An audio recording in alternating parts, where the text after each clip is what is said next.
Okay, this is the second full day of our autumn retreat, and as you know, I'm gonna give talks based on cultivating the empty field, translated by Taigen Dan Layton, about the teachings of Zen master Hongzhi. The terrible thing about Chinese names is that nobody knows how they are how they're pronounced. But I think it's Hongzhi, although probably usually English speakers pronounce it Hongzhi or something like this. But I think Hongzhi is the right one.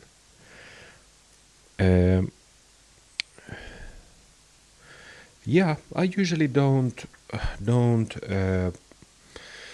speak about historical aspects much related to different masters whose teachings I talk upon. Upon. Okay. But you can find Hongzhi's like information about him, his person, his story from the introduction. Maybe I'll just mention that he lived in China from 1091 until 1157. So it's been a while, almost 1,000 years.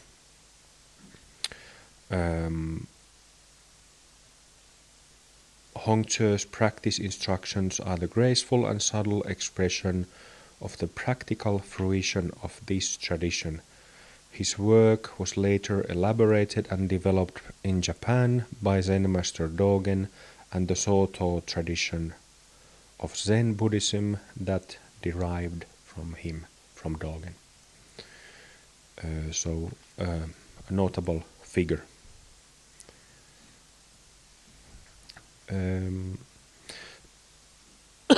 So I will read from page 30. There is a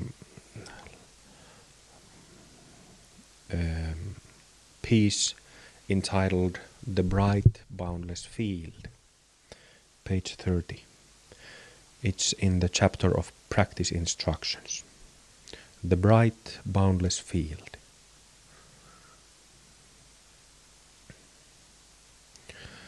The field of boundless emptiness is what exists from the very beginning. You must purify, cure, grind down, or brush away all the tendencies you have fabricated into apparent habits. Then you can reside in the clear circle of brightness. Utter emptiness has no image. Upright independence does not rely on anything. Just expand and illuminate the original truth unconcerned by external conditions. Accordingly, we are told to realize that not a single thing exists. In this field, birth and death do not appear. The deep source, transparent down to the bottom, can radiantly shine and can respond unencumbered to each speck of dust without becoming its partner. The subtlety of seeing and hearing transcends mere colors and sounds.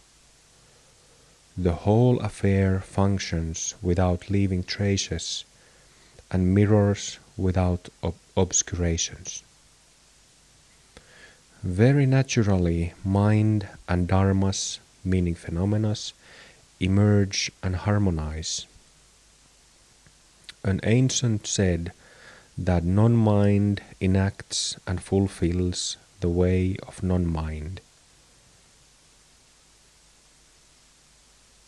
Enacting and fulfilling the way of non-mind, finally you can rest. proceeding, you are able to guide the assembly, meaning other people. With thoughts clear, sitting silently, wander into the center of the circle of wonder. This is how you must penetrate and study.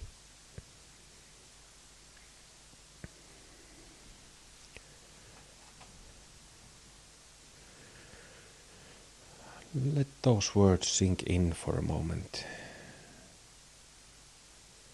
Maybe I will repeat a few lines. When I was reading this, I almost told you not to read it at the same time, because you missed a lot of parts by reading it. So put the book down.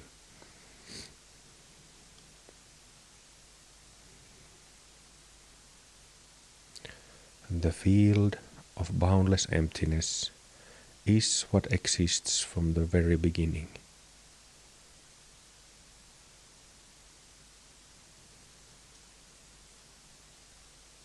Clear circle of brightness.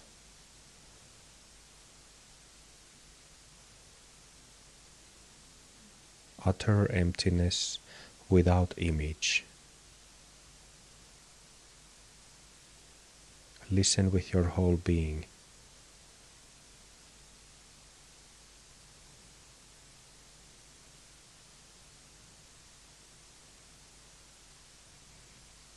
Not a single thing exists.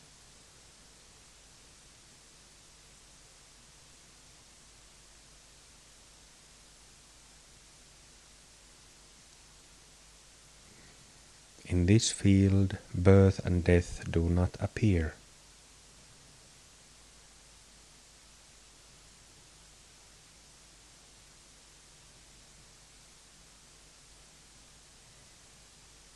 The deep source, transparent down to the bottom, can radiantly shine and can respond unencumbered to each speck of dust without becoming its partner.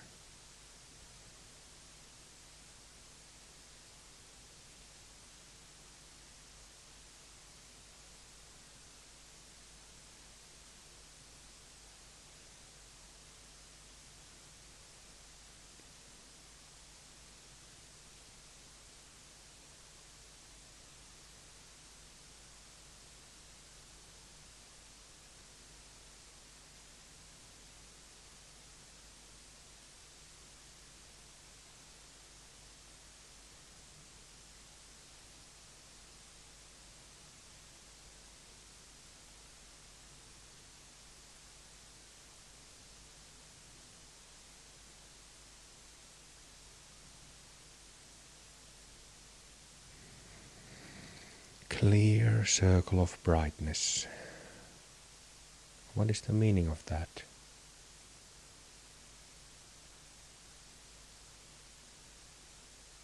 Of course, everything that yogis and masters say, it's not about tossing around different concepts in one's mind. The concepts, such as this one, clear circle of brightness, points to an actual experience.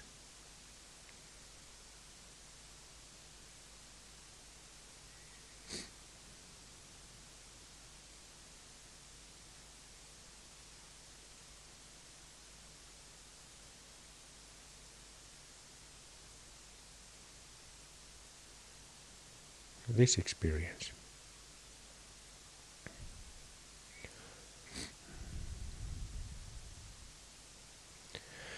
The whole affair functions without leaving traces and mirrors without obscurations. Very naturally mind and phenomena emerge and harmonize.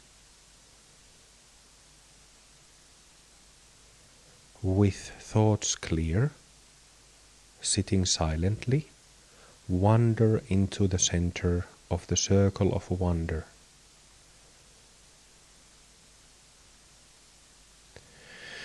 So throughout this passage, he's talking about exactly the same thing as what Dzogchen masters say.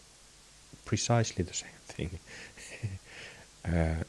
Well, if he wasn't, then there would be something wrong with Hongzhi and rest of his lineage. It has been widely debated whether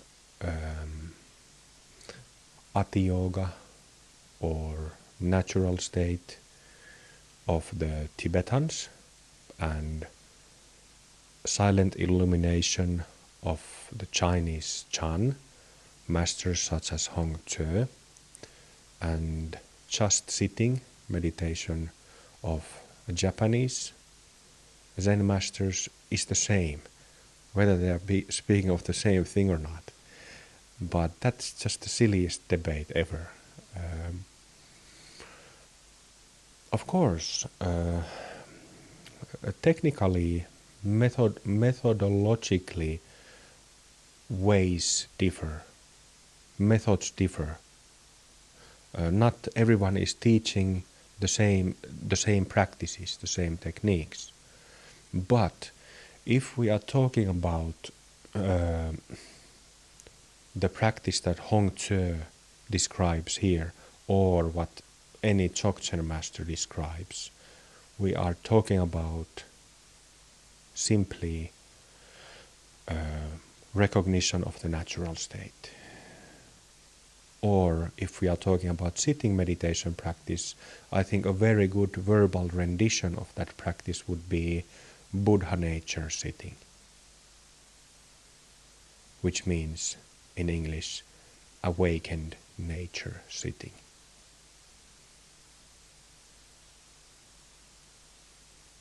Which means, we can of course align our body and sit perfectly like the Buddha statue in a perfect lotus posture. Well, I can't, but somebody who's flexible can does it. But the mere lotus posture doesn't make it correct practice.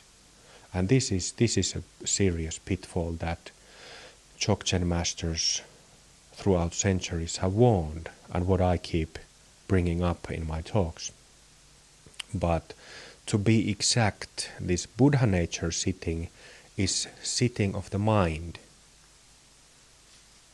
The body is just the body is of course important. Without the physical body, our situation would be different in many ways. But we are really talking about the mind sitting in its Buddha nature. Wait.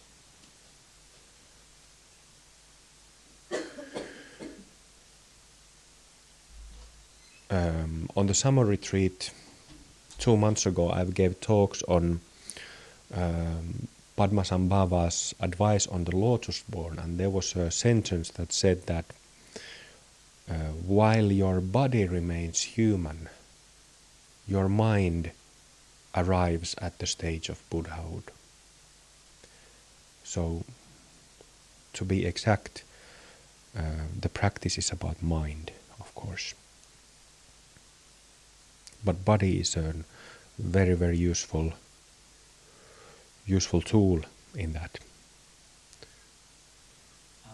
Just on the last bit when it says wander into the centre of the circle, Mm. I'm not quite sure, because when you sort of experience illness or whatever, it doesn't feel like there's anywhere to go. And I'm not Doesn't feel like what? There's anywhere you need to go. Mm. And I'm surprised that you give the direction Mm. that last bit. Yeah, well, there are a couple of places like that here in this passage. So one thing that I've also done a lot in my earlier days, and what happens is that people read all these words and sentences in a too constricted way. So a way to read Dharma texts is to kind of read it lightly, not get hung up in a single word or a single sentence. Kind of get like a smell, like a sense of the whole, what the whole thing is pointing to. So if there's one word that wait a second, that doesn't sound right, just, drop it. And he also, in the beginning of that sentence, he says that with thoughts clear, sitting silently, wander into the center of the circle of wonder. And also earlier, clear circle of, then you can reside in the clear circle of brightness. I think that I would be hunted down if I said to Zen or Chan Buddhists that this circle of brightness could be Hongzhi's referral, that he's referring to the bright circle of the energy body. But if he isn't, then he's just using the analogy of circle to this state of brightness, clarity.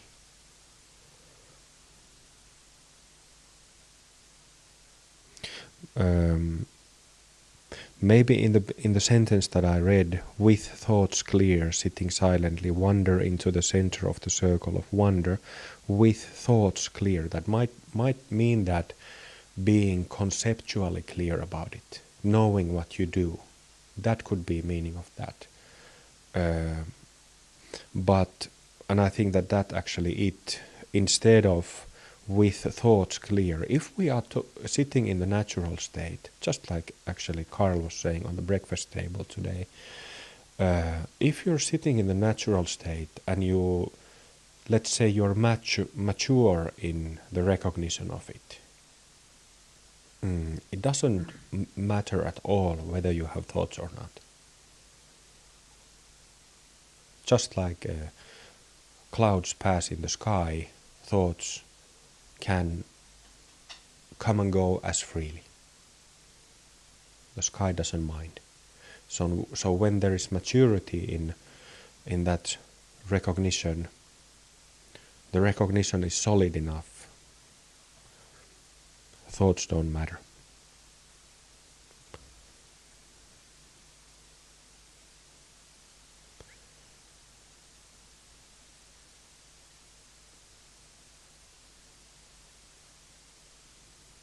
The whole affair functions without leaving traces and mirrors without obscurations, not leaving traces, like a mirror without obscurations. He's really underlining the meaning, the experience of the natural state.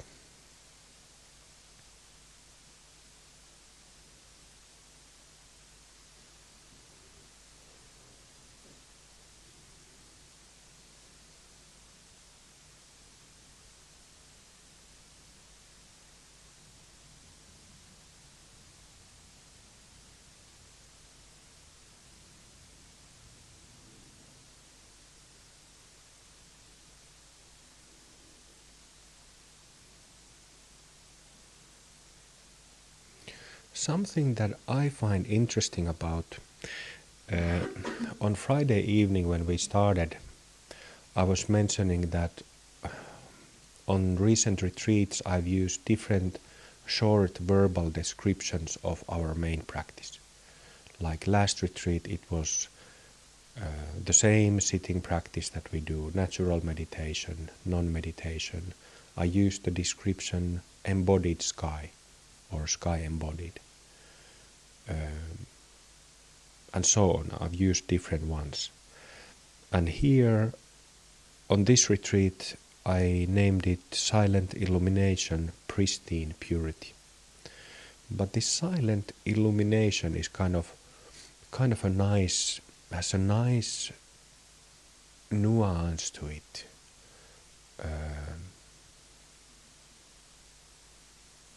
Kind of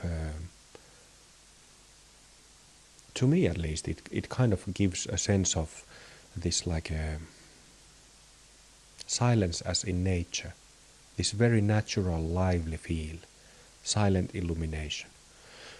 So that when you are sitting still and just let everything be,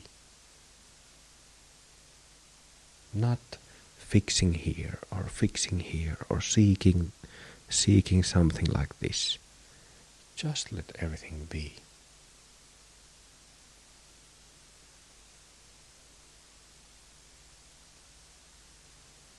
It doesn't mean to be without thoughts.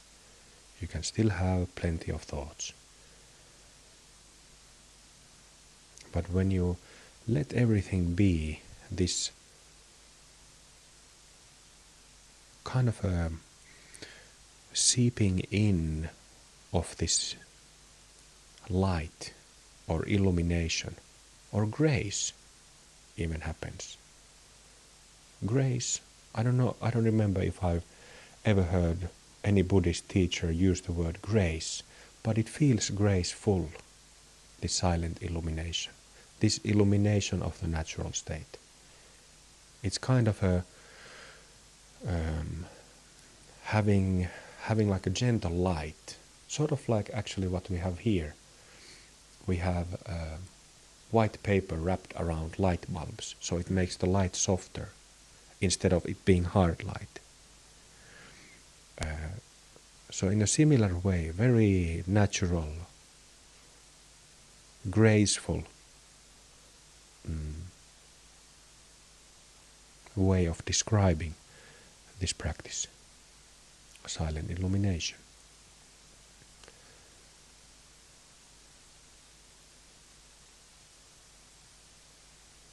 And it's a very unique practice also.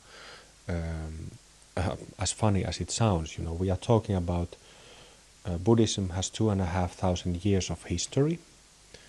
And is it a little hot here? Is the window open? So Buddhism has a relatively long history, and still most Buddhist paths don't really prioritize the solution, our awakened nature. That is kind of when you start thinking about it and looking into different methods and ways. Wow, what? So Buddhism discusses the Four Noble Truths, which are basically that we suffer, are confused because of our self-delusion, and solving that.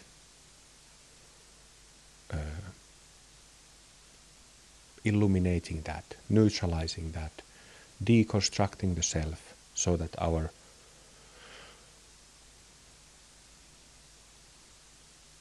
confusion can cease. But interestingly, I was just thinking about this earlier today, not really actually in relation to this talk, but well, it is part of the shamatha vipassana gradual meditation process that we start to investigate the nature of thoughts and dharmas, phenomena in our mind. It is part of that system. But curiously, it seems that most paths that work with samatha vipassana, meaning concentration practices, calming down practices, and then analytical meditation, investigative meditation, it seems to me, it kind of gives the sense that they are more interested in, I wonder how I can make this like as clear as possible. It seems like they are interested in the problem and solving that, while forgetting that the solution is already here. Does it make sense? So like having tools and ways and techniques in dealing with the problem, and some paths are really successful and good at that, and it deserves credit. But then it is also important to understand that this wakeful awareness, this Buddha nature, is never away, never gone. It can be clouded, and it is clouded, but it can be at any time recognized. Of course, ways in validly recognizing that vary, and instructions vary immensely.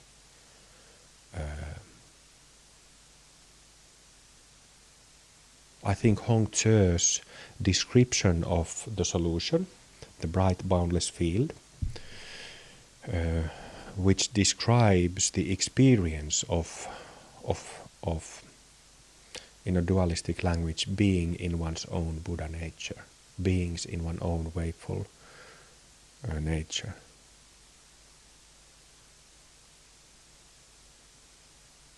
But I think that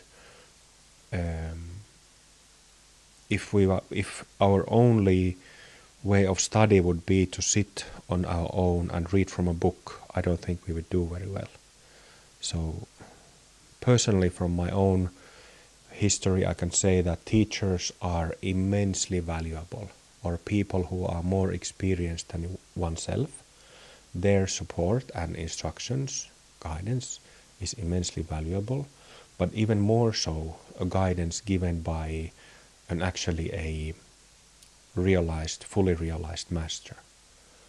In Open Heart, we practice Tantric Guru Yoga, which there's just no comparison for a samsaric being. There's nothing more valuable than that. Because in every Guru Yoga session, he or she points it out to you in your own body-mind. Their presence uncovers this original mind, original nature.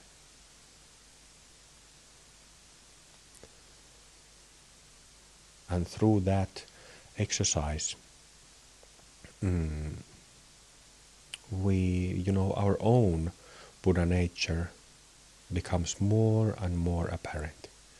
Of course, in Open Heart we talk about bhumi openings and shifts in general.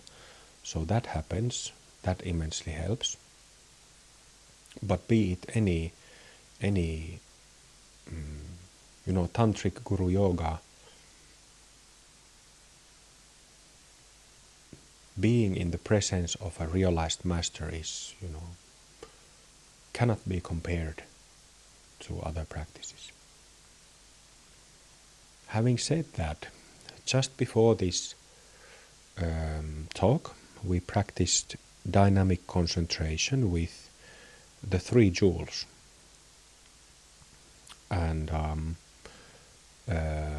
so when we think of the 3 jewels, or bodhisattva vows, or names of the lineage masters, or any basic prayers, bodhicitta prayers, there are immense blessings there. And these blessings can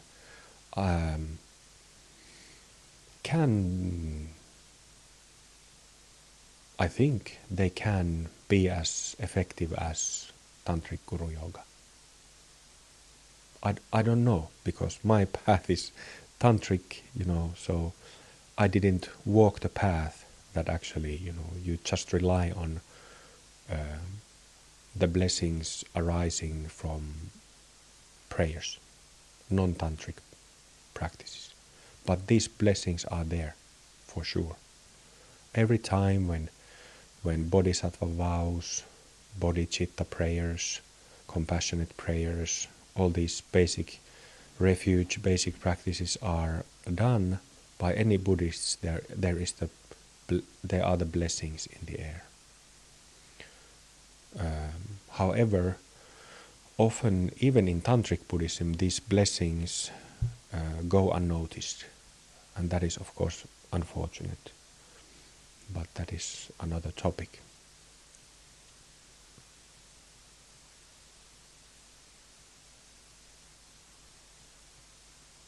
Silent illumination.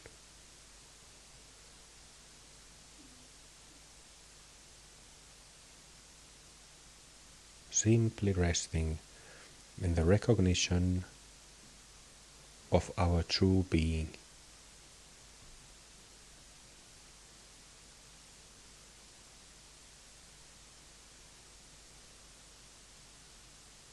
It's kind of like if we place a sponge in fog, the sponge will suck the water from the air, from the fog, slowly. Sort of like that. Silent illumination. Infusing of this natural state, infusing, mingling of the natural state and our samsaric state, samsaric mind.